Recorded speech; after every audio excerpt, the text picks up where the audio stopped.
Technology is often presented as a genius boffin in some back room who has a simply marvelous idea and then manages to get this idea made, and here we have the microprocessor, a great benefit to mankind, and anybody that stands in its way is standing in the way of progress. Well, in all the cases that I can think of, the technology is presented as though it is going to liberate people from all the boring, routine, back-breaking tasks that they've been engaged in. And the impression is usually given that this will mean that they'll be free to use their creativity to the full, to have satisfying, worthwhile, thoughtful jobs. The microprocessor and the ensuing computer revolution hold the promise of shorter working weeks, more leisure time, and an increasingly affluent society. All this, coupled with cheaper international travel, will allow us to explore our world more fully, seeing that life is rich with the possibilities of enjoyment, from the most basically physical to the cultural, artistic, and creative. So perhaps one feature of our community of the future will be a centre for human achievement, a building where people can make a choice, where they can be matched by computer with the best outlet for their abilities. People, millions and millions of people, may disappear from the rat race. Machines will replace so many jobs, the drudgery of daily life may be the struggle to find things to do, filling in the time, utilizing our leisure. Every car on the American road, every new building that towers against the sky is a sign of our progress towards a better way of life. We have accomplished much, but the achievements to come will dwarf our own. The American road stretches ahead of us, always towards a new horizon. We are all traveling along that road, all moving forward towards an even better tomorrow.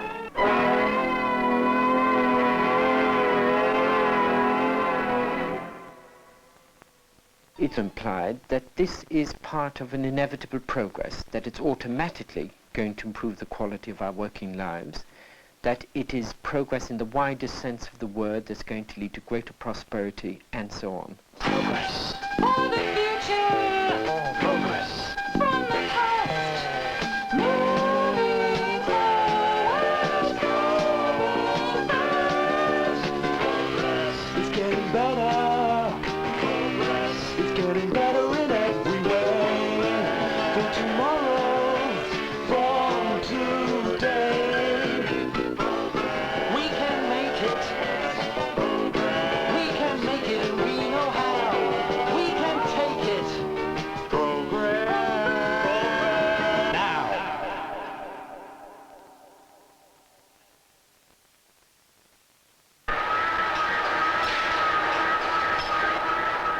After the Second World War, the Americans began a massive program of investment in scientific research to come up with lightweight computers for missile weapons systems.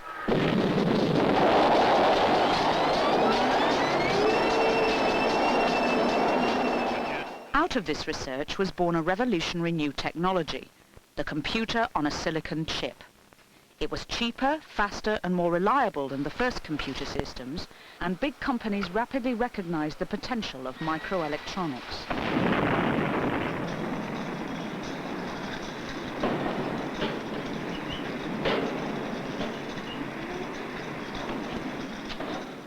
Throughout the 60s and 70s, many industries developed computer-controlled production.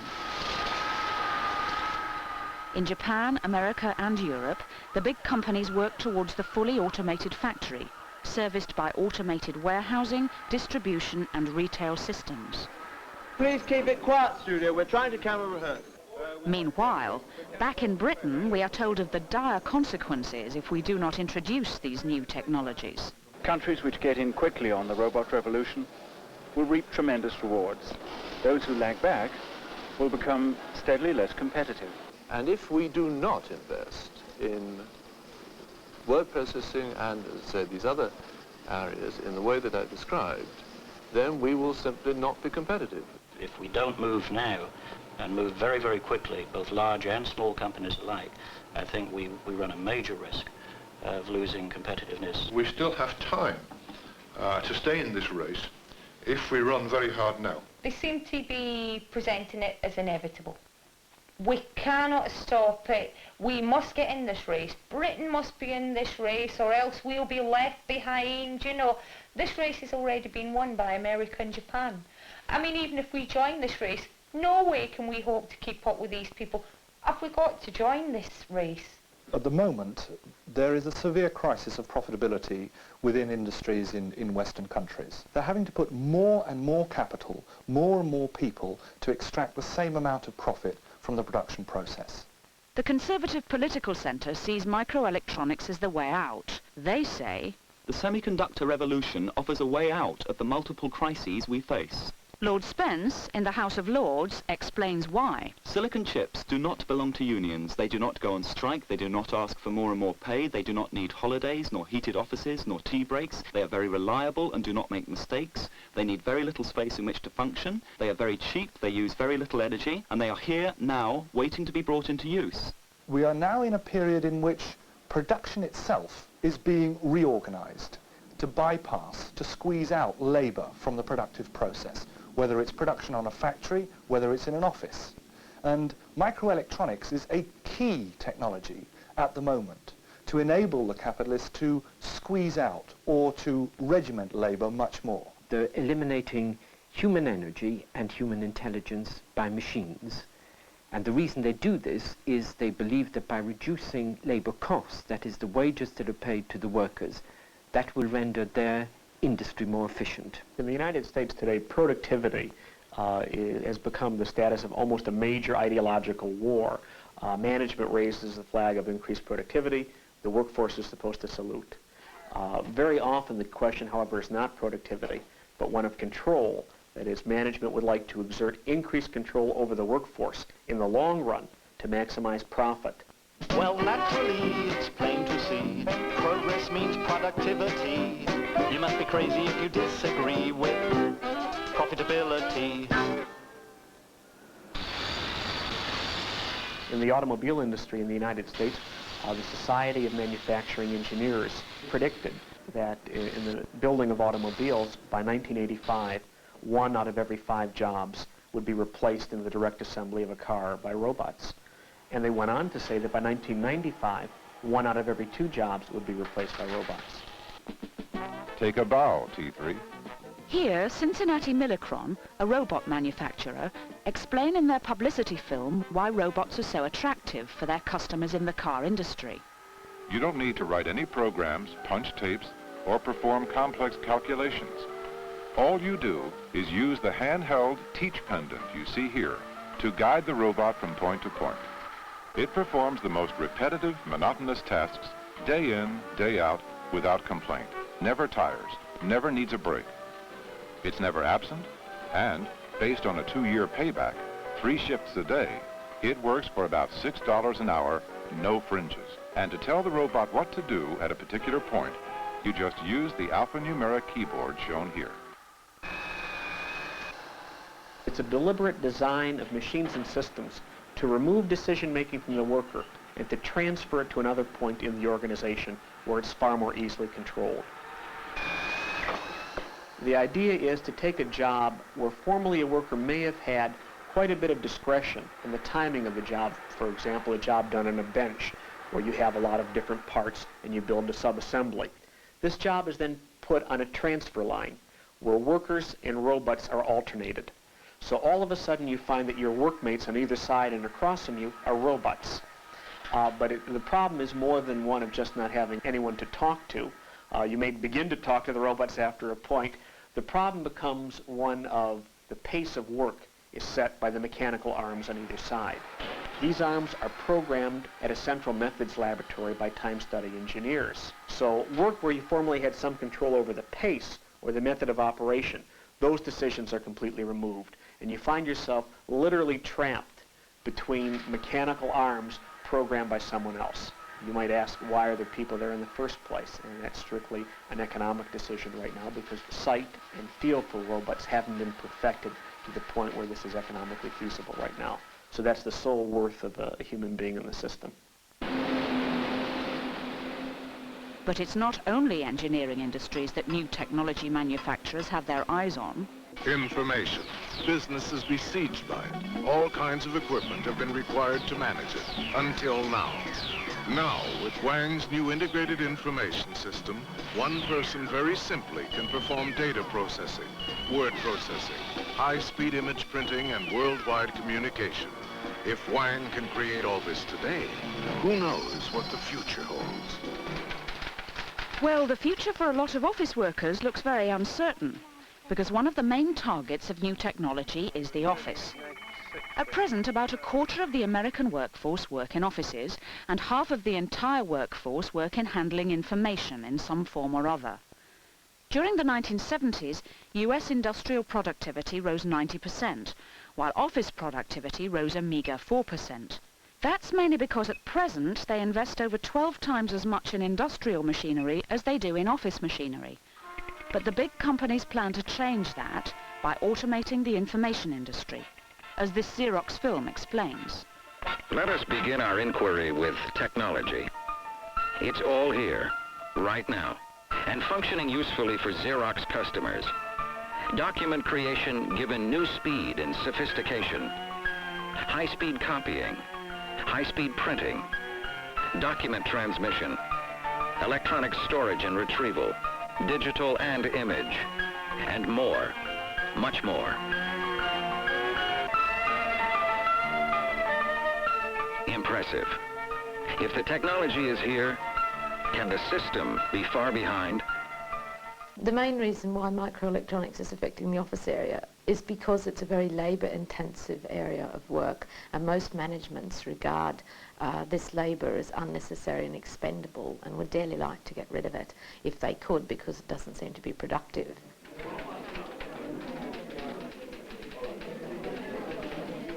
Thank you. Offices represent a main source of employment for women, so that in fact 2 out of 5 of all waged women work in offices at the present time, and it's those jobs which are likely to be hit. And as far as estimates are concerned, it seems likely that it's about a third of all clerical and administrative jobs are likely to be automated by the introduction of word processors. A French government report also predicts that 30% of banking and insurance jobs will go, while in Germany and Britain it's estimated that roughly a third of all office jobs will be cut within the next 10 years. Another important reason why management is introducing this equipment quickly is because it increases management control. In fact, some of the companies that sell word processors actually say that it's a useful tool for increasing management control, not just the time that people spend in the equipment, but also their responsibility and discretion, which is a very human factor in offices. Franco De Benedetti, Joint Managing Director of Olivetti, says, Information technology is basically a technology of coordination and control of the labour force. A factor of fundamental importance in mechanising structured work is the capacity for control that the manager thus acquires. William F. Laughlin, the Vice President of IBM, puts it more bluntly. People will adapt nicely to office systems if their arms are broken, and we're in the twisting stage now.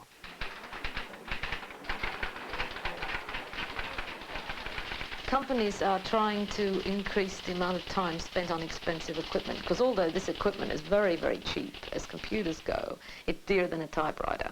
And therefore, if it's dearer than a typewriter, the whole of the management idea is to keep you on the machine for as long as possible, as many hours as possible. They're controlling very, very expensive systems which are getting obsolete at an ever-increasing rate. So employers will seek to exploit that equipment for 24 hours a day, so they get the maximum return before it's obsolete. And this has meant that white-collar workers who never previously were pressurized to accept shift working are now being required to do so. Good morning, authorization. May I have your merchant number? Social isolation is also a complaint, because you don't need to be supervised by humans a lot of the time. If you make an error, it's automatically thrown up by the software, and therefore people are complaining also of social isolation, that they're actually separate and apart from the rest of the operations of the business. Well, on your last statement, balance was 226. Oh, you were saving it in Office work is going to become increasingly more and more like factory work, and that management, by using word processors, will be able to exert greater control over how the word processor operator works. Well, look, can you do this one for me? Because it's very important that we have it on the computer today. The idea that suddenly, instead of doing all the boring jobs, and there's an awful lot of routine number crunching and boring work on computers as well, and on word processors, but instead of doing that now, that we'll all sit back and be doing fascinating, interesting, responsible jobs, simply isn't true. Well, my experience is that this type of technology doesn't liberate people at all, that in fact the reverse is the case. It controls the whole environment in which they work and operate.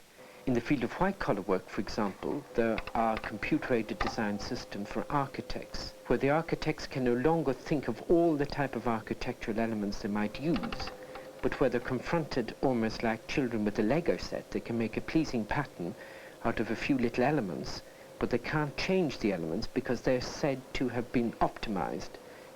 I think the whole history of automation shows clearly that you can remove routine work and at the same time make the job that remains far more monotonous and far less interesting than the job that went before. It seems to me that the jobs that remain, whether in the white collar or in the manual field, will be de-skilled. There'll be jobs in which the worker, whether by hand or by brain, is controlled by the machine rather than the other way round, that they'll be reduced to almost a machine appendage, simply reacting to the system rather than acting upon it, and it'll give the employers enormous control over them. You make parts, the parts are part of what you'll never finish, what you didn't start. Machine speed, too slow, too fast. You're part of the machine as the machine goes fast. Work, shift, work, overtime, work, production line, production line, production line, production line, production line.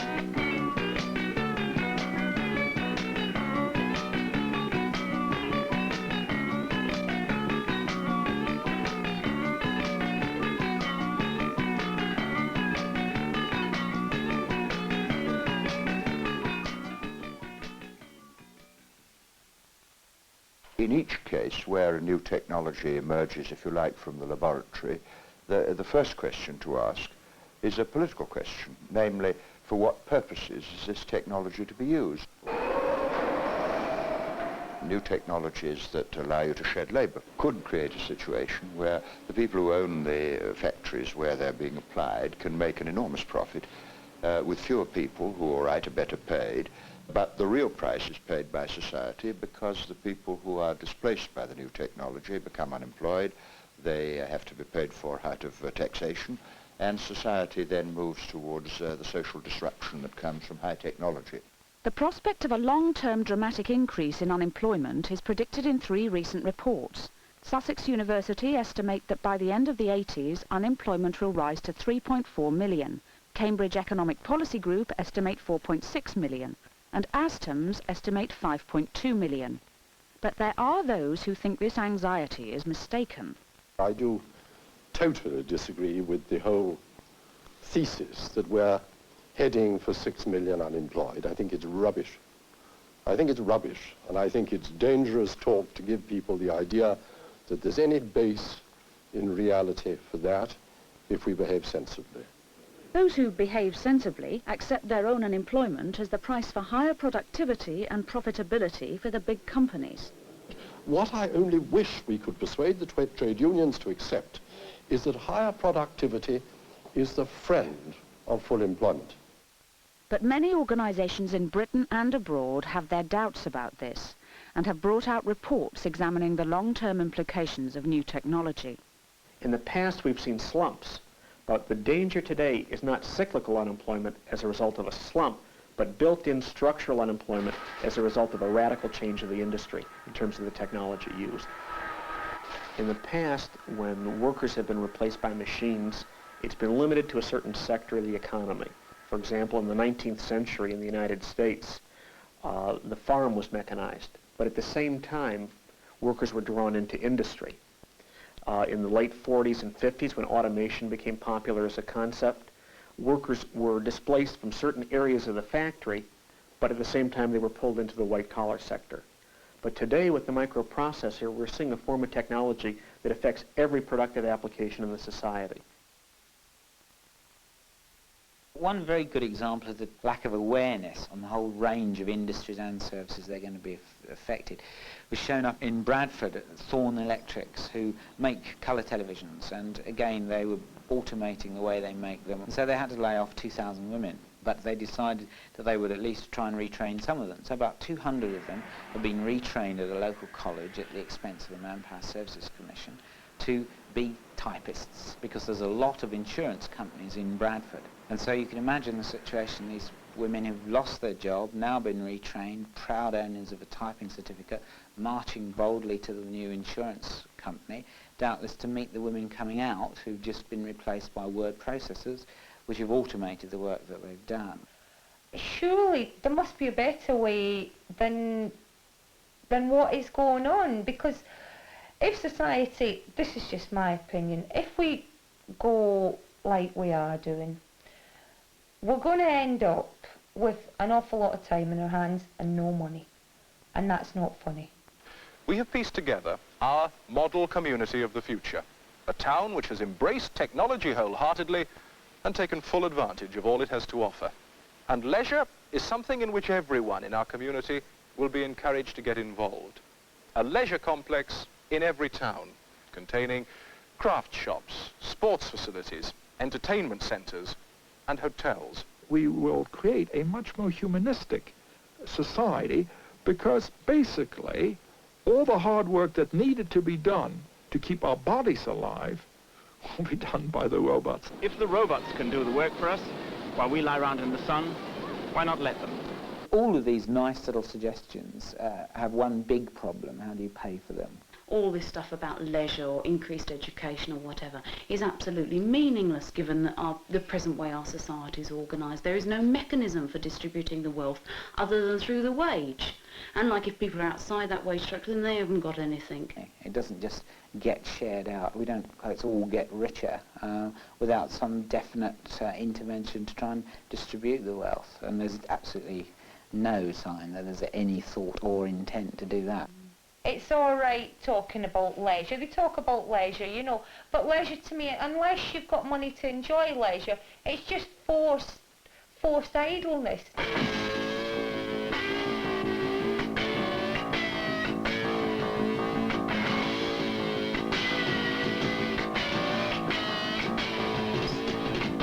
It's a brand new crisis sweeping the nation. It's so groovy, it's an overnight sensation. All the guys and girls are doing it the same now.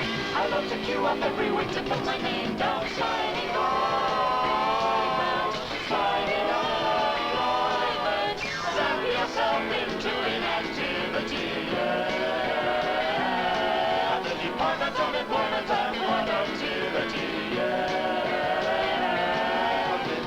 Deep reach, deep satisfying enjoyment. What cool blues just don't choose nice and slow, 'cause they know.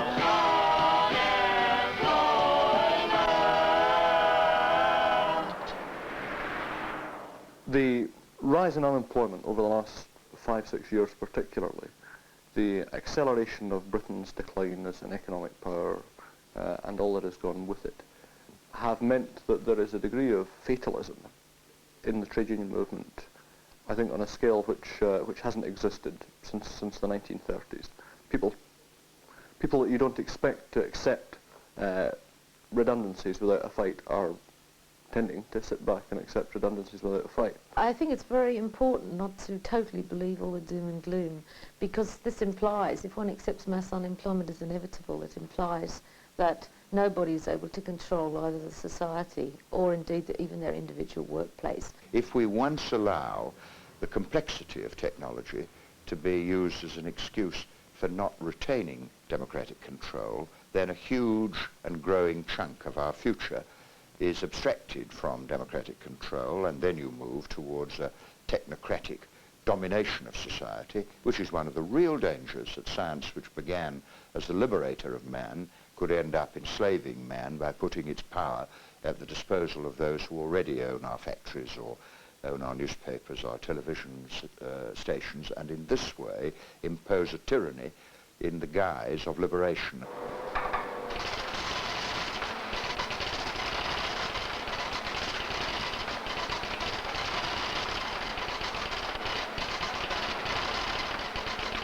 We've got word processors, we've got point-of-sale systems in retail shops, we've got little mini computers out on the production line, we've got big mainframes gathering information and processing information for certain companies, the large multinationals for instance. We've got all these different applications of microelectronics, and the problem is becoming how you knit them all together.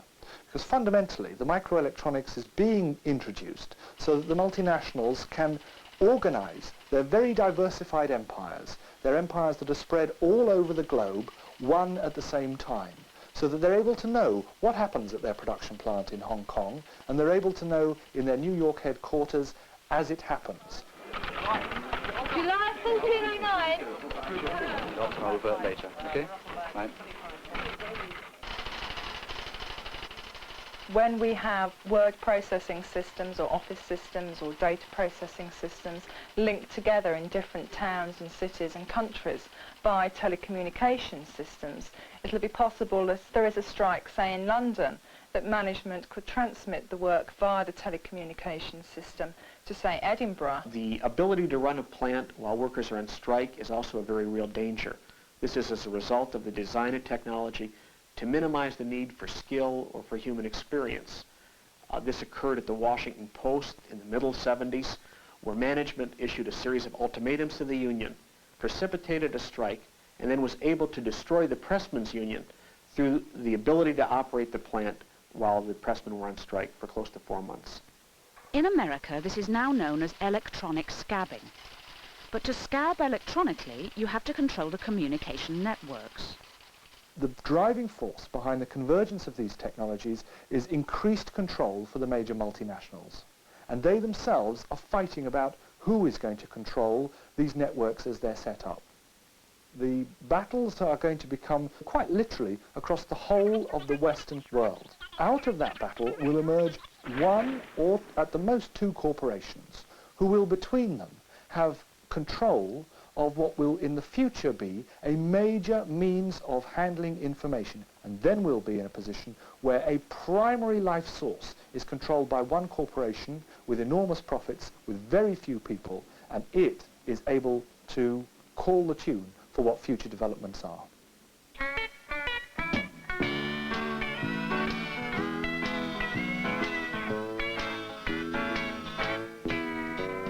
Down in Silicon Valley, it's the Wild West all over again. Seldom is heard discouraging words, 'cause no one gets to say 'em. We've got the know-how, we've got the contracts, we've got a lot of hard-working girls.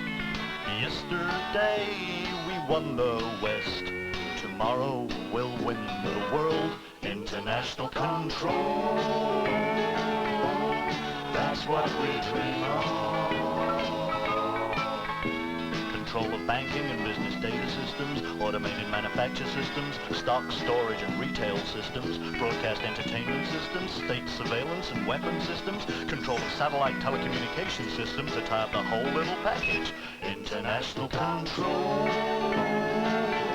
that's our plan for the future. To the Indians, and now we'd like to do it to you. Do it to you. Do it to you. Now we'd like to do it to you. One of the remarkable problems for the employer about this kind of equipment is, whilst on the one hand it gives him or her great control over the employees, on the other hand it is a fact that the more you synchronize something and capitalize it, the more vulnerable it becomes. So it now is the case that 6 designers can go on strike and stop a whole factory because they're producing not drawings but numerically controlled tapes. And in the past, when they went on strike, they'd leave down the pencil and the rubber. Nobody knew they were gone for 6 weeks. It's now immediate. Yet companies are planning to overcome this, according to the Institute of Directors. In many larger organisations today, dependence on computer systems has reached the stage where the absence of a handful of computer operators can bring much of the business to a standstill. Safeguards against this can never be complete and must vary from case to case. But it is a problem which management have to face when planning new systems. Systems. The solution or the problem? This is a problem that one American multinational, Xerox, has already faced. Anxious that their workforce might not greet new technology with unbridled optimism, they have produced this management training film to forestall possible problems. It's called The Luddite Factor. James Watt invented an interesting toy. The system created the Industrial Revolution. Not without opposition. The new machines eliminated old skills. In England, organized bands known as Luddites smashed the hated machines and rioted. To no avail. Their only legacy is their name. Luddites, the resistance to change, overt or otherwise. The Luddite factor is indeed tenacious. Like the earlier Luddites, there is an impulse to turn against the new technology, to strike back. And yet, for most business organizations, it's not a matter of whether, but when.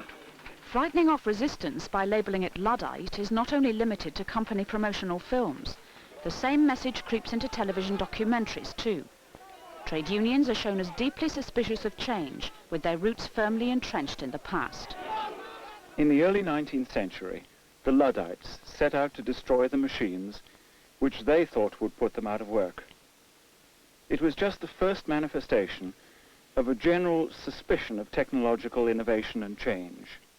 But was Luddism just a blinkered suspicion of technological change, or was something greater at stake? And just how different was the position of the Luddites to the situation today? I think the most obvious parallel between the introduction of this type of technology and earlier ones has been the de-skilling of skilled craftsmen about 150 or 100 years ago, where the knowledge that existed in the worker, him or herself, their ability to deal with a whole range of complex problems, was gradually taken away from them and embodied in machines like lathes, milling machines, and so on.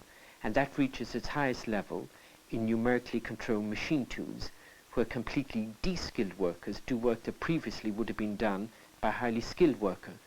And I think we're now beginning to see, repeated in the field of intellectual work, the kind of de-skilling that we saw at an earlier historical stage in the field of skilled manual work. And that brought enormous suffering, in my view, and a whole range of other problems. And far from learning from those problems, we seem determined to repeat them now in the field of intellectual and white-collar work. Although the air is thick with debate, with the microprocessor firmly at the center of the stage, the debate itself is really already pointless. Today, our world is depending more and more on computer technology, and for some time now, we've been moving down a path from which there's no turning back. Is he right? Is the process of technological change simply inevitable, and one over which there is to be no control?